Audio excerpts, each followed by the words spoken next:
สบายดีกันตอนเที่ยงเด้อพ่อแม่พี่น้องมาเด้อมากินข้าวเที่ยงนำกันมื้อนี้นึ่งข้าวเหนียวได้มื้อนี้ก็ได้แต่ว่านึ่งข้าวเหนียวนี่ก็ยังนึ่งใส่ตะแกรงอยู่เพราะว่าสั่งมาแล้วสั่งหม้อมาแล้วพี่น้องสั่งหม้อนึ่งมาแล้วแต่ว่าก็ยังบ่ทันฮอดมื้อนี้ก็สิตำบักหุ่งพี่น้องเอ้ยไปเห็นบักหุ่งอยู่ในตู้เย็นเกือบว่าสิเน่าดีแต่ว่าเห็นก่อนตอนแรกก็ว่าจะเอาไว้จักอาทิตย์2อาทิตย์แต่ว่าก็คิดว่ามันบ่เป็นหยังหั่นน่ะเพราะว่าหยังเพราะว่าซื้อมาแต่ร้านจีนเนาะพี่น้องแต่มันก็เดือนกว่าแล้วล่ะว่าเซ็นซะ ซื้อมาแต่ร้านจีนยังแบบยังเขียวๆยังไม่ใหม่กะประมาณว่าเขาเจ้าหาก็ปิดแล้วก็เอามาขายว่าเช่นซะค่อยกับบ่ฮู้ว่าอันวักหุ่งนี้เขาเจ้านำเข้ามาแต่จีนบ่หรือว่าเอามาแต่ทางภาคใต้ของประเทศสเปนบ่แต่ว่าส่วนหลายนี้ถ้าหากว่าเป็นวักหุ่งแบบว่าอันที่เขาเจ้าขายตามซุปเปอร์มาร์เก็ตตามแบบร้านค้าทั่วไปนะพี่น้องถามว่ามันมีขายบ่มีขายแล้วก็เคยซื้อมากินอยู่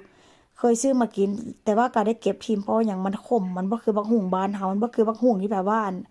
เขาเจ้าขายตามร้านจีนทั่วไปนะพี่น้องแต่ว่าก็ยังดีเนาะบักหุ่งนี่ค่อยมาเห็นแล้วก็ค่อยปอกเปลือกมันออกเอาบ่อนที่แบบว่าอันมันบ่ค่อยงามนะพี่น้องเอาออกแล้วก็มาซับมาฝานก็ถือว่ามันก็ค่อนข้างยังดีอยู่เนาะข้างในก็ได้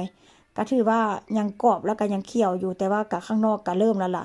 ถ้าหากว่าบ่มาเห็นนี่ก็คือที่แบบว่า เริ่มจีเน่าว่าเช่นจ้าพี่น้องอันที่ทิมก็เสียดายเนาะถามว่าเสียดายเงินมันก็เสียดายเงินแหละแล้วก็มันมันเอาที่อันที่เอาทิมกันแน่ๆจ้ะเนาะมันว่ามีบ่อนซื้อกินหั่นน่ะคือว่าหั่นล่ะไปซื้อตามซุปเปอร์มาร์เก็ตไปซื้อตามห้างนั่นแขกมันก็ขมมันบ่ได้คือแบบมะฮุ่งบ้านเฮาได้พี่น้องก็ถือว่าก็ซื้อมา4หน่วยเนาะก็ถือว่าคุ้มค่าดูคุ้มค่าแล้วก็คุ้มแบบคุ้มเวลาที่แบบว่ามันเอาไว้โดนหั่นน่ะก็เกือบ2 เดือนเด้ก็ถือว่าคุ้มค่าคุ้มราคาอยู่พี่น้องดีแล้วที่มันมีให้กินนะสำหรับข้อยได้บางเทื่อแพงก็เฮาก็ซื้อมากินแต่ว่าก็บ่ได้กินแบบว่าก็บ่ได้กินเกือบทุกมื้อว่าซั่นซะเนาะดนๆไปเห็นไปพ้อเทื่อนึงเพราะว่า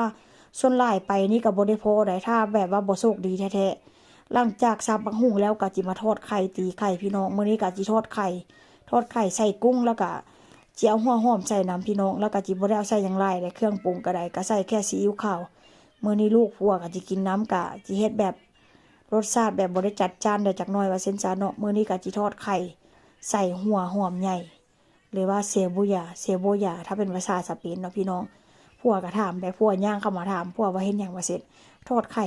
ทอดไข่ใส่หัวหอมนี่นะทอดไข่ใส่หัวหอมนี่นะธรรมดาคนทางนี้เนาะพี่น้องตามร้านอาหารนะเขาเจ้าทอดไข่เขาเจ้าจะทอดหรือว่าผัดหัวหอมให้มันแบบว่าเหลืองแล้วเขาเจ้าจังค่อยเอามาเทใส่ไข่แล้วจะก็ไปทอดแต่ว่าค่อยนี่เฮ็ดสูตรหรือว่าสไตล์บ้านเฮาว่าเส้นซะหลังจากนั้น